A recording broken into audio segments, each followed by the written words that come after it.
అందరికీ నమస్కారం. Welcome to our channel. Pavan Kalyan గారు ఈరోజు వైజాగ్లో స్టీల్ ప్లాంట్లో జరిగిన దురదృష్టకర సంఘటన గురించి ప్రెస్తో మాట్లాడారు. ప్రెస్తో మాట్లాడుతూ కొన్ని విచిత్రమైన కామెంట్స్ చేశారండి. అంటే ఒక ఉప ముఖ్యమంత్రి స్థాయిలో ఉన్న వ్యక్తి అటువంటి కామెంట్స్ చేయొచ్చా అనేది ఇక్కడ మనం అందరం కూడా ఒకసారి ఆలోచించాలి. పవన్ కళ్యాణ్ గారు మాట్లాడుతున్న మాటలు ఒక్కసారి వినండి. మాట్లాడడం అది ఏమవుతుందంటే, దీన్ని యాక్టివ్ మైండ్స్ అంటే మరి ఇంతకాలం ప్రాబ్లం ఏమవుతుందంటే, సార్ మీరు మాట్లాడుతున్నప్పుడు నన్ను అడగదు అంటే మీ సమస్యలు మోసేవాడి మీద మీరు ఒక పంచింగ్ బ్యాగ్ లాగా అంటే మీరు అంటారు కదా, నేను జస్ట్ పర్సెప్షన్ చెప్తా ఉన్నా. ఎవరైతే బాధ్యతలు తీసుకుంటారో వాళ్ళ మీద ఎక్కువ ప్రశ్నలు వస్తాయి తప్ప అడగాల్సింది ఎవరు? ఒక 5 సంవత్సరాల నుంచి వాళ్ళు ఉన్నారు. దానికి ముందు కాంగ్రెస్ ప్రభుత్వం ఆల్మోస్ట్ క్లోజ్ టు 10 years. ఇది అప్పటి నుంచి చేయాల్సింది. ఇవన్నీ వారసత్వపు ఇష్యూస్గా వచ్చినాయి, లెగసీ ఇష్యూస్గా వచ్చేస్తున్నాయి. నాకేముంది, నేను ఏ సమస్యల నుంచి మేము పారిపోవడానికి లేదు. ఉన్నది వాస్తవాలు చెప్పి అర్థం చేసుకొని దానికి ఒక పరిష్కార మార్గం ఎతకడానికి మేము సంపూర్ణ ప్రయత్నం చేస్తాం. ఇంత అనాలోచితంగా ఇంత సబ్జెక్ట్ పైన అవగాహన లేకుండా మాట్లాడే వ్యక్తిని నేను ఎక్కడ చూడలేదండి. గత 5 ఏళ్లలో లేకపోతే ఇంతకుముందు 10 ఏళ్లలో అప్పటి నుంచి వారసత్వంగా ఈ ప్రాబ్లమ్స్ వస్తున్నాయి, వాళ్ళు సార్ట్అవుట్ చేయాల్సింది మేము కాదు అంట. మరి అప్పుడు ఈ సంఘటనలు ఎందుకు జరగలేదు? ఇప్పుడు ఎందుకు జరిగాయి? పవన్ కళ్యాణ్ ద్రవ ఉక్కుని లేడిల్ అంటారండి. లేడిల్లో అంటే ఒక కంటైనర్లో తీసుకెళ్తుంటే అందులో లీకేజ్ జరిగింది. సో ఆ కంటైనర్లని ఎప్పుడు ఇన్స్పెక్ట్ చేశారు, వాటి పరిస్థితి ఎలా ఉందని ఎప్పుడు వాటికి రిపోర్ట్స్ ఇచ్చారు? ఏ వస్తువుకైనా ఒక షెల్ఫ్ లైఫ్ అనేది ఉంటుందండి. అంటే ఇది ఒక వస్తువు 5 ఏళ్ళు పనిచేస్తుంది, ఒక వస్తువు 3 ఏళ్ళు దానికి బాగా పనిచేస్తుందన్న గ్యారంటీ వారంటీ ఉంటుంది. సో మనం ఎప్పటికప్పుడు చెక్ చేస్తుండాలి. ప్రతి పరికరాన్ని మనం చెక్ చేసి వాటికి ఒక రిపోర్ట్ ఇచ్చి సర్టిఫై చేయాలి. ఇది బాగుంది, ఇది కరెక్ట్గా పనిచేస్తుంది, దీనివల్ల అక్కడున్న వాళ్ళకి కానీ ఆ ఫ్యాక్టరీకి కానీ ప్రమాదం లేదు అని సర్టిఫై చేయాలి. ఇప్పుడు ఆ కంటైనర్లు, ద్రవ ఉక్కుని తీసుకెళ్తున్న కంటైనర్లు బాగా ఉన్నాయా లేదా అని ఎప్పుడు చెక్ చేశారు? అవన్నీ చేయాలి. లాస్ట్ ఇయర్ బాగున్న కంటైనర్ ఈ ఇయర్ పాడైపోయి ఉండొచ్చు, లీక్ అవుతూ ఉండొచ్చు. కానీ అక్కడ కార్మికులు చెప్పేది ఏంటంటే, అడ్మిన్ జాబులు చేసే వాళ్ళని ఎక్కువ మందిని పెట్టుకొని కష్టపడి పనిచేసే టెక్నీషియన్స్ కానీ కార్మికులను కానీ తీసేస్తున్నారు, అందుకే ఇటువంటివి జరుగుతున్నాయన్నారు. వాటిపైన ఇన్వెస్టిగేషన్ చేసి వాటిపైన ఏదైనా మనం రిపోర్ట్లు తీసుకొని మనం ఇటువంటివి మళ్ళీ జరగకోకుండా ఒక ప్రభుత్వ పెద్దలుగా మీరు ఏదైనా చేయాలి. కానీ 5 ఏళ్ల నుంచి 10 ఏళ్ల నుంచి వారసత్వ సంపద ఇది వైఎస్ఆర్ కాంగ్రెస్ పార్టీ వాళ్ళు చేసిన తప్పు. సిగ్గుండాల పవన్ కళ్యాణ్ గారు, కొంచెమైనా అటువంటి మాటలు మాట్లాడడానికి సిగ్గుండాల. అసలు ఒక ఉప ముఖ్యమంత్రి స్థాయి వ్యక్తి ఇలాంటి ప్రమాదాలు జరిగినప్పుడు ఇది మా తప్పు కాదు, గత 5 ఏళ్ల పాలకుల తప్పు అనడం ఎంత మూర్ఖత్వం అండి. నిన్న బాగా పనిచేసిన మెషిన్ ఈరోజు మొరాయించవచ్చు, నిన్న బాగా ఉన్న కారు ఈరోజు కదలకపోవచ్చు, నిన్న బాగా ఉన్న బైకుకి ఈరోజు రిపేర్ రావచ్చు. ఎందుకు ఆ రిపేర్ వచ్చింది? రాకోకుండా ఏం చేయాలి? మనం టైంకి సర్వీసింగ్ చేయిస్తున్నామా? మనం టైంకి ఆయిల్ చేంజ్ చేస్తున్నామా?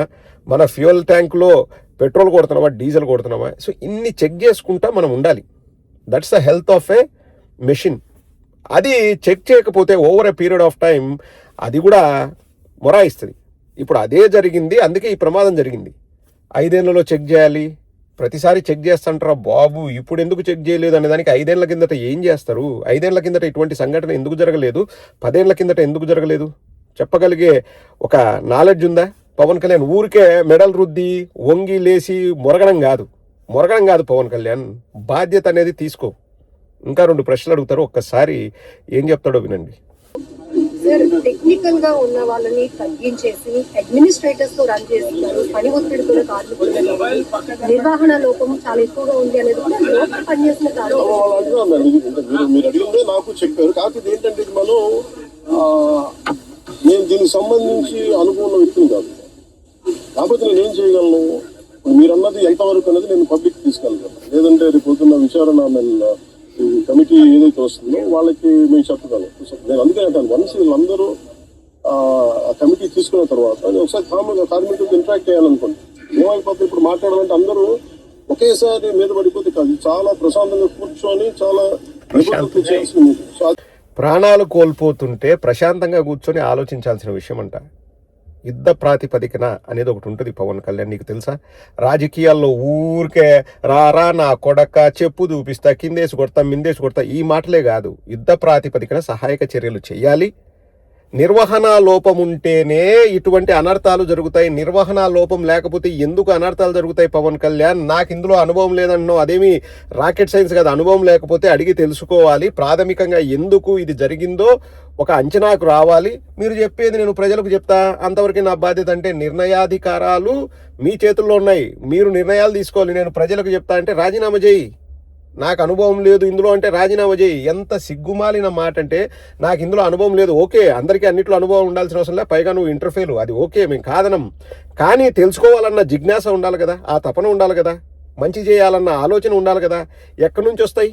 ఆలోచిస్తే వస్తాయి ఇవన్నీ ఐడియాలు. మనం ఏం చేయాలన్నది వాళ్ళు చెప్తారు, వీళ్ళు చెప్తారు. ప్రశాంతంగా కూర్చొని కాఫీ తాగుతూ టీ తాగుతూ కాదు. ప్రాణాలు పోతున్నాయి అక్కడ.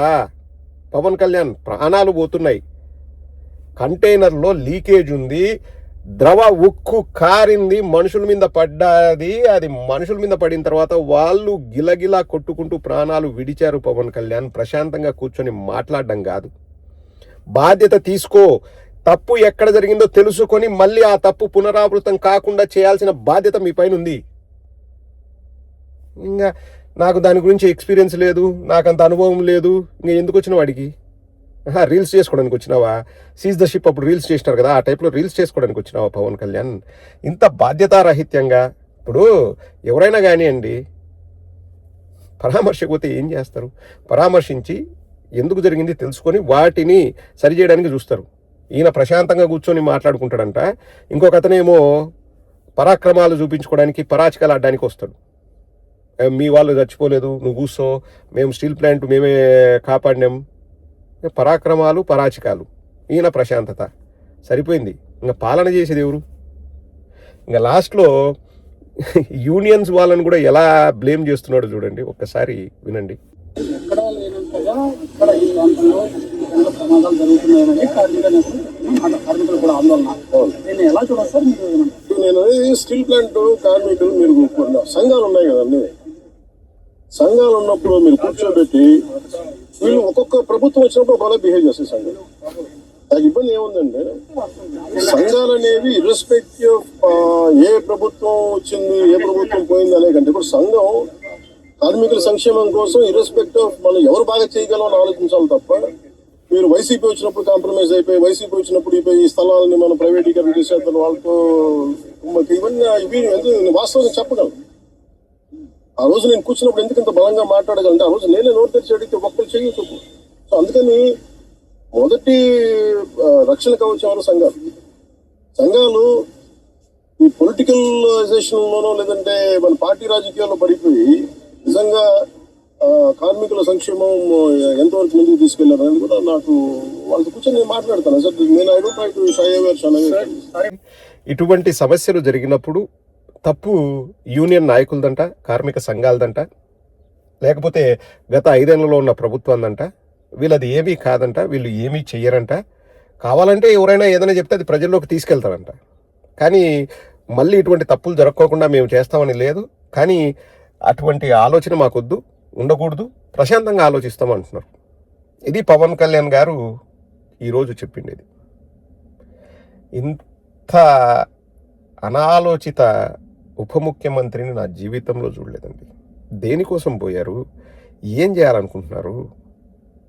చనిపోయిన వాళ్ళకి కనీసము వాళ్లకు ఇవ్వాల్సిన ఆ గౌరవమైన ఇవ్వకపోతే, యూనియన్ లీడర్లదో, కార్మిక శాఖ కూడా కాదు, కార్మిక సంఘాలదో, లేకపోతే గత ప్రభుత్వాలతో తప్పైతే మీరు ఏం చేస్తున్నారు? వీళ్ళది ఎట్లుంటుందంటండి, మా ప్రభుత్వంలో ఏదైనా జరిగినా గత ప్రభుత్వందే తప్పు, ఆ ప్రభుత్వాల్లో ఏం జరిగినా వాళ్ళదే తప్పు.